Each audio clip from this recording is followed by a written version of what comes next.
We're continuing our introduction to Messianic prophecy, and we left off discussing a little bit about the concept of progressive revelation. Just wanted to add a couple of thoughts to that as we think about the development that occurs within Messianic prophecy itself. When we say a progressive revelation, we're thinking about a building process, and one good example of that is in the delineation of the ancestry of the Messiah. And in these early chapters that we'll be looking at in Genesis 3, Genesis 9, Genesis 12, Genesis 49, one of the main things we see in those passages is showing how the Messiah will be from the seed of various individuals. And so that is an unfolding that we see in the pages of the Bible. I would call that progressive revelation. Sometimes there's a greater clarification of things, clearer descriptions, perhaps terminology that later generations could better understand. I was thinking about how one would have described the internet revolution to someone living 20 or 30 years ago. What kind of language could be used and what kind of concepts to explain what we have today in terms of the World Wide Web and the internet and DVDs and all of the technology that we enjoy. Not really sure that language would have made too much sense. I remember way back when a computer our laptop computers would have more power than what an entire room could contain just a few decades ago. And so this concept of progressive revelation speaks of a building process and a further clarification of these themes. We want to turn then now to the usage of Messianic prophecy and its importance in the Bible and how prophecy was utilized, first of all, in the New Testament. Many citations we could give for that, and we're not going to spend a time here looking at all those or even reading all of those, but just some references. Jesus certainly used Messianic prophecy. John 5:39, John 6:45 are a couple of the citations. We might want to turn, though, to Luke chapter 24. Luke 24 is the account of Jesus and those on the road to Emmaus. And there, Luke 24, verses 25 through 27, he said, "Foolish men and slow of heart to believe in all that the prophets have spoken. Was it not necessary for the Messiah, the Christ, to suffer these things and to enter into His glory? And beginning with Moses and with all the prophets, He explained to them the things concerning Himself in all the Scriptures." We'll come back to that again when we look at the Pentateuch and see how the Pentateuch contains Messianic prophecies. And so Christ understood that He was to be found in the pages of the Old Testament. Certainly the apostles used Messianic prophecy. Just looking at the book of Acts, Acts chapter 1, verse 16, there in the day of Pentecost, chapter 2, verses 16 and following, verses 25 through 27, Acts chapter 3, verse 18, Acts chapters 22 through 24, and then 2 Peter 1:19. These are just a handful of references in the New Testament to personal Messianic prophecy. We can expand that greatly looking at various prophecies about the establishment of the church, certainly the resurrection of the Messiah. We have references to Acts 13:33, for example, in connection with the promises to David. And so the apostles widely used Messianic prophecy. The range of citations is somewhat puzzling. To me, it's fascinating, but exactly which prophecies were chosen and why? And that's been the cause of much discussion. For example, the book of Isaiah occurs over 50 times in the New Testament in citation. On the other hand, the book of Ezekiel is not quoted once directly. And the book of Ezekiel is a book of comparable size to Isaiah. In fact, a word count even larger.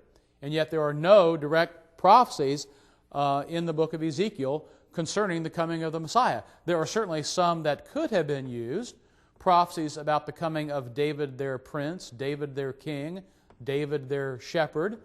And so it's not that we don't have texts that could have been utilized, but the range and distribution of citations in the New Testament, to me, is an interesting subject, but we can't really come to know ultimately why certain passages were ignored, and other passages, which maybe are less obvious, as we'll see, were instead utilized. I wanted to make a point here in the outline concerning the Jewish citations of the Old Testament as they understood them to relate to the coming of their Messiah. And I refer you to the appendix in Alfred Edersheim's book, The Life and Times of Jesus the Messiah. In that appendix, Edersheim, who was a converted Jew, and this book, again, was at the end of the 19th century, so this book is over 100 years old. But in The Life and Times of Jesus the Messiah, Edersheim, in his appendix, lists some 456 Old Testament prophecies that the Jews understood to be messianic. Now, for anyone who wants to argue that the early church, the Christians, made up these connections, or they saw the Old Testament in a way that was not normal or natural, one has to explain away how the Jews themselves understood these as being messianic prophecies. Now, not all of the prophecies in the New Testament, or those cited in the New Testament, are found in this list, but there are also additional prophecies that the Jews understood as messianic that the New Testament does not specifically cite. So be aware of at least the range or the extent to which the Jews understood the Old Testament to speak of the Messiah. So Alfred Edersheim's Life and Times of Jesus the Messiah. Well, let's go on and talk about some of the terminology that we should be concerned about here. And the first is the term Messiah itself. Now, the Hebrew word is Mashiach, spelled M-A-S-H-I-A-C-H. That final CH is that chet letter, ch. And the reason why it's pronounced Mashiach and not simply Mashich is that in Hebrew, that final letter, chet, along with other similar letters, prefer the ah sound, and so you get that Mashiach sound, similar to the word spirit in Hebrew, which is ruach. Ruach. Well, the Hebrew word is Mashiach, which means anointed one. The Aramaic word is Mashiach. Mashiach, with a short vowel there. And the Greek term Messias, really M-E-S-S-I-A-S, the Greek term Messias comes from probably more so the Aramaic spelling. And in Greek, final S's are often added to names that maybe ended in a vowel or in a harsh guttural letter. So Mashiach becomes Messias. Moshe becomes Moses. Yeshua becomes Jesus, and that pattern. The term Mashiach then is translated, though, into Greek as Christos, C-H-R-I-S-T-O-S.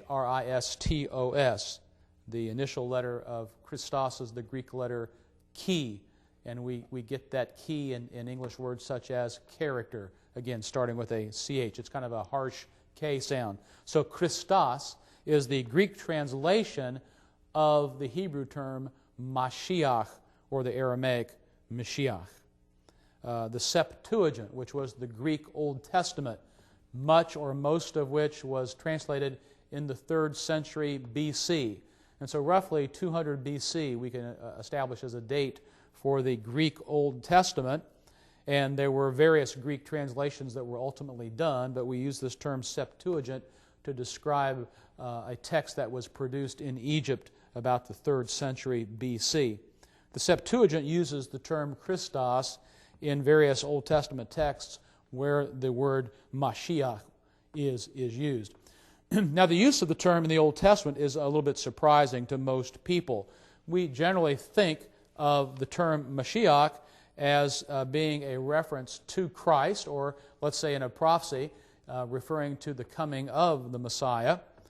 But the use of the term in the Old Testament is a little broader than that. In fact, there aren't really all that many passages that we can demonstrate in the Old Testament where the term Mashiach is to be directly viewed as applied to Christ or to the coming Messiah. And so I've listed for you here various uses of the term in the Old Testament. The high priest is called the anointed one, Leviticus 4:3, Leviticus 8:12, and 8 verse 30.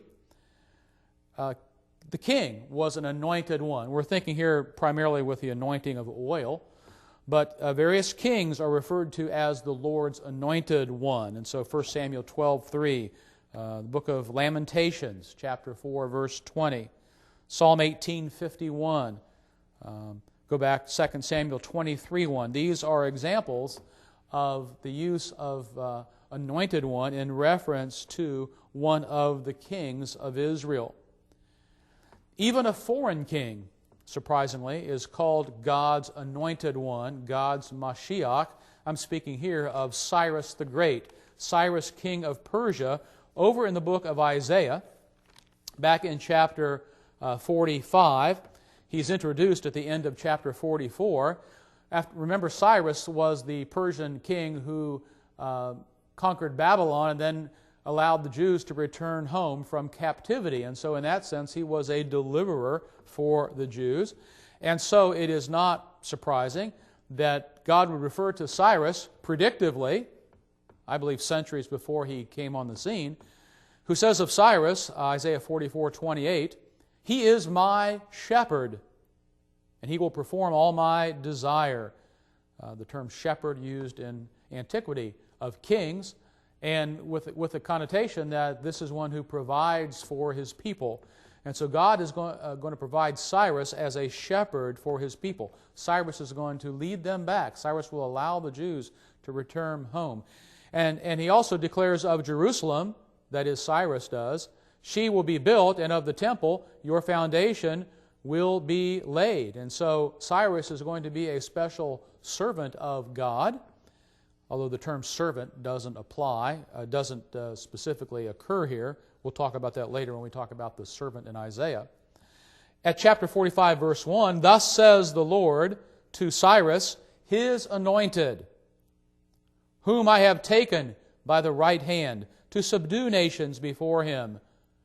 And so God has appointed Cyrus to be his deliverer, and actually uses the term Mashiach in connection with his ministry. This does not speak to a personal relationship between Cyrus and the Lord. This does not mean that Cyrus was a believer. F.F. Bruce, in his book Israel and the Nations, describes Cyrus in such a way as to say that Cyrus would be willing to bow down on his knees on the floor of the temple of any god as long as he could find a few coins on the floor to pick up while he was down there. In other words, Cyrus was a pragmatist, and Cyrus was willing to use religion for his own end. And Cyrus was able to unite his empire by demonstrating religious tolerance when the previous Assyrian and Babylonian empires were unwilling to do so. Well, anyway, Cyrus, a foreign king, is referred to as Mashiach, as God's anointed one. The verb to anoint, mashach, is used in reference to prophets and patriarchs in the Old Testament regarding Elisha, 1 Kings chapter 19, verse 16, and with regard to the patriarchs, Abraham, Isaac, Jacob, over in Psalm 105, verse 15. And so, again, we see that this term Mashiach has a broad range of usage in the Old Testament. The question now comes, well, does the term Messiah refer to Christ in the Old Testament, and how many times? I'm not going to answer that second question. You can see listings of 3, 5, 6, 7 or more instances where the term Mashiach applies to Christ. I would suggest there are at least a couple that at least are pretty undeniable. I think Psalm 2 and verse 2, that's a Messianic psalm cited 7 times in the New Testament. And so that Messianic psalm, which speaks of God's anointed one, I think does directly refer to Christ. Daniel chapter 9, verse 25, very famous and controversial passage there, the 70 weeks prophecy, and is used quite a bit by Bible scholars today in terms of trying to decide future events. But there in Daniel 9:25, there is a reference to the anointed one, to the anointed prince. And that there would seem to be a messianic prophecy directly. Psalm 132:17 probably has an eschatological or a future significance in reference to Christ. There are others that are claimed. I would list Habakkuk 3:14 on the list of questionable, probably just maybe a reference to a future king. Remember, the future king in the line of David is going to be typical of the future coming of the Messiah, the ultimate son of David, the ultimate seed of David and seed of Abraham, who would come to bring about redemption and bless all the families of the earth. So there may be a fine line between prophecies that relate to a future king in general and then prophecies that specifically cite the Messiah as that future king. Well, in closing out this section here, now we're going to talk about the interpretation of Messianic prophecy. And I have a number of guidelines here, things to consider, because once we start looking at some of these individual prophecies, I think it'll be good to refer back to these basic guiding principles. May give us some special insight and help in interpreting. The first principle listed here for you is that the New Testament serves as our inspired guide to the Old. Now, that's one of the hot issues of interpreting prophecy today. Should we use the Old Testament and decide somewhat arbitrarily what the Old Testament fulfillment, what the fulfillment of Old Testament prophecy should be, and then perhaps explain away what the New Testament says or revise our understanding of the New Testament? For example, if I decide that a certain prophecy in the Old Testament must be fulfilled a certain way, and yet in the New Testament I see a different kind of fulfillment, should I accept that New Testament understanding, or should I say something like, well, you know, the New Testament gives us one fulfillment, but we should expect a later or second fulfillment because we must interpret those Old Testament prophecies in a certain way. We get into discussions there about literal versus figurative language. And if we insist that certain prophecies must be fulfilled literally, and yet the New Testament interprets them in a different way, then we're left with a choice. The approach that I'm going to take is that maybe we need to rethink our understanding of literal interpretation if the New Testament gives us another direction. We'll come to that here at the end of our discussion today. But the New Testament, I believe, should serve as our guide. We should go not to the newspaper, not to the latest magazines, not to the latest books or series of books, but rather to the New Testament itself. I'm more concerned about how the Apostle Paul understood Old Testament prophecy than I am how more modern prophecy gurus understand these words. And so the New Testament writers were inspired. I don't know that many of today's interpreters are claiming such, but sometimes people treat their words as if they were. Well, one of the things we must keep in mind, point 2, is that there is symbolic, figurative language in the Old Testament. The existence of symbolism and figurative language is important for us to realize. Now, we use symbolism and figurative language all the time. Take the sports world. Sportscasters, announcers, have to use symbolic language or they'd not have a job. So we hear phrases like, well, that was a real barn burner. Now, no one's looking for flames anywhere. We know what a barn burner is in connection with a game. It's a real close score. Or if the newspaper says that the home team dodged a bullet tonight, well, no one's looking for a gun somewhere. We realize what dodging a bullet signifies.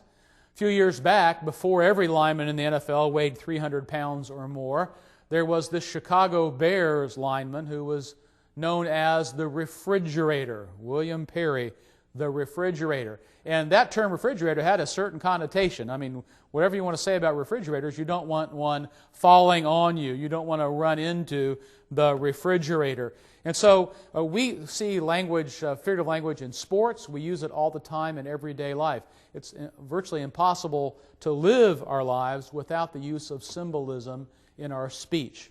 We should not be surprised that the Old Testament and the New Testament employ symbolic or figurative language. Even more so than we consider that, point 3, much of prophecy is in poetic form. Much of prophecy is poetic. Now, Old Testament poetry has a number of features. One of them is not rhyming. Most Old Testament prophecy does not rhyme like English poetry does. If Hebrew poetry rhymes, it's either an accident or maybe it has to do with certain endings of words that just happen to sound alike. But the concept of rhyming like we have in our language really doesn't exist. Instead, Hebrew poetry is characterized by parallelism, where the thoughts and ideas and the vocabulary of one line are paralleled in the next line. Now, there are different kinds of parallelism. We won't go into all of that in this class, but some parallelism is such that the first line and the second line basically say the same thing with a little bit different vocabulary. In fact, this is where you get some of the rarer words in the Old Testament. In fact, one of the issues of Old Testament studies is the use of Aramaic words in the Old Testament. Well, some of the rarer words in the Old Testament are found in the second line of these parallel constructions. And so two lines might basically say the same thing, and we call that synonymous parallelism. Now, the book of Proverbs is full of antithetic parallelism, where the first line is contrasted from the second line. And so we might have references to the good son, the righteous son, and the evil son, the wicked son. And we see certain things are favored by God and blessed by God, and other things are abomination to the Lord. And so that would be antithetical parallelism, or antithetic parallelism. And then synthetic parallelism is kind of everything else. Sometimes the second line will simply build on the first line. The Lord is my shepherd, I shall not want. That would be an example of synthetic parallelism. Because the Lord is my shepherd, then this is my resulting feeling. These are my resulting actions. And so cause-result relationships, words that may fill out the meaning of the first line, can be found in the second line of synthetic parallelism. Well, the Old Testament prophets are full of Hebrew parallelism and poetry. Let me read for you, and I'll post this for you, and you'll be able to read that here. Here's a summary. Most of Isaiah, Jeremiah, Hosea, Joel, and Amos are poetry. All but a few verses of Nahum are poetry. Obadiah and Micah are entirely poetry, except for the introductory title. Zephaniah is all poetry except the first verse. Habakkuk, as well as Lamentations, is entirely in poetry. And this represents a rather extensive body of literature here. And then if we add in the various prophetic portions found in the Pentateuch and in the Psalms and in the historical books, we recognize that much of Bible prophecy is in poetic form. We read poetry differently than we read the front page of the newspaper. And so recognizing that prophecy is poetic ought to caution us against some of the extreme literalism that we find in some of our modern interpreters. Point 4, at times prophecy is obscure, paradoxical, or fragmentary. Now, that simply means that we read Old Testament prophecy, and frankly, without the coming of Christ into the world, some of those passages wouldn't really make a lot of sense.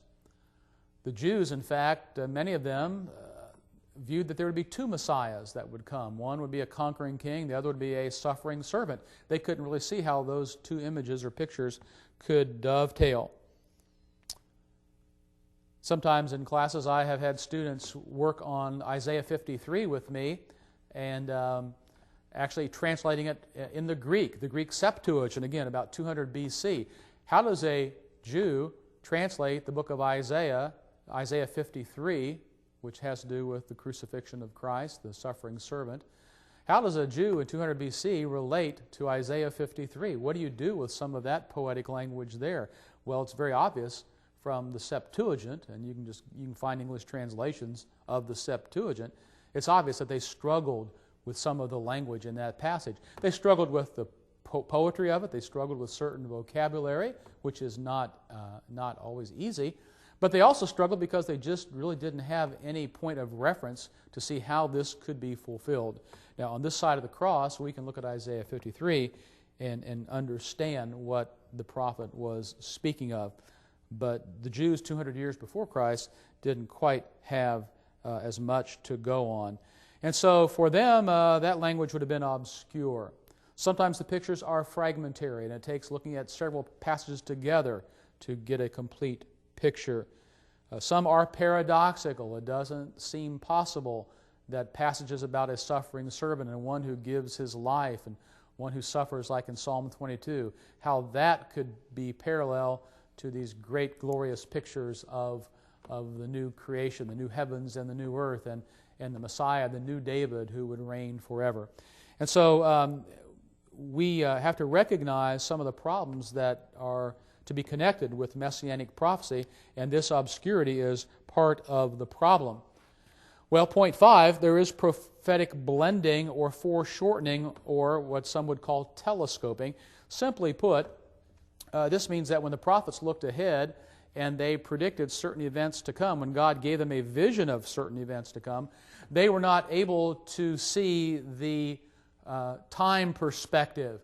It's like looking at a mountain range and seeing the mountain peaks in the distance, and you see them but have no way of understanding how far apart in distance they really are. Well, what are some of these events that are blended in Messianic prophecy? We'll look at this in more detail. Certainly the return from Babylon, the coming back from captivity, was one of these great future events. Certainly the first coming of Christ was one of these great future events. I think the destruction of Jerusalem in AD 70 is part of the mix here, one of those events that would take place for that generation that would reject the coming of the Messiah.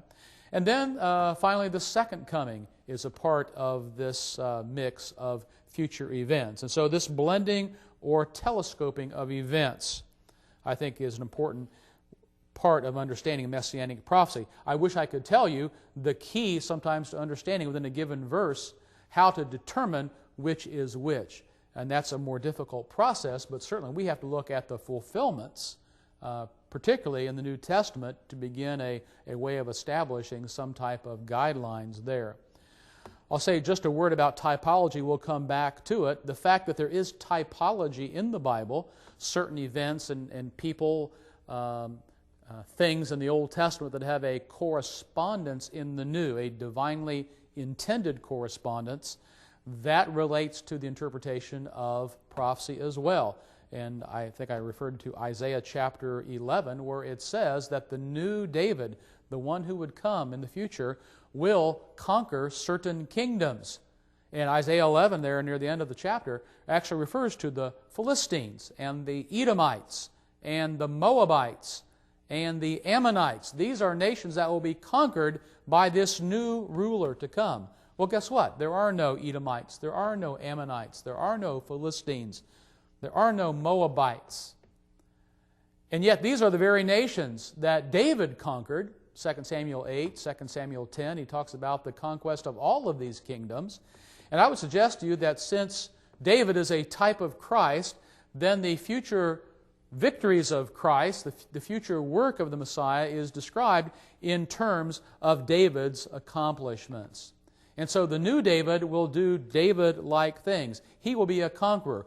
I would suggest that the key to understanding a passage there like Isaiah 11 is to understand that this is not a physical or military victory that the new David will win, but rather a spiritual one. Well, let's close this now with the seventh point, a statement by Floyd Hamilton in his book, The Basis of Millennial Faith.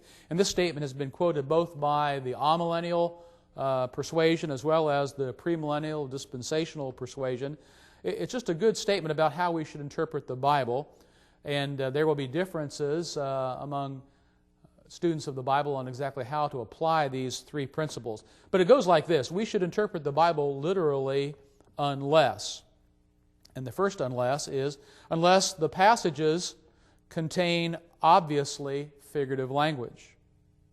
Now that is a little bit tricky. What is obvious figurative language? What's obvious to me may not be obvious to someone else, but we can at least come back to that as a point of reference.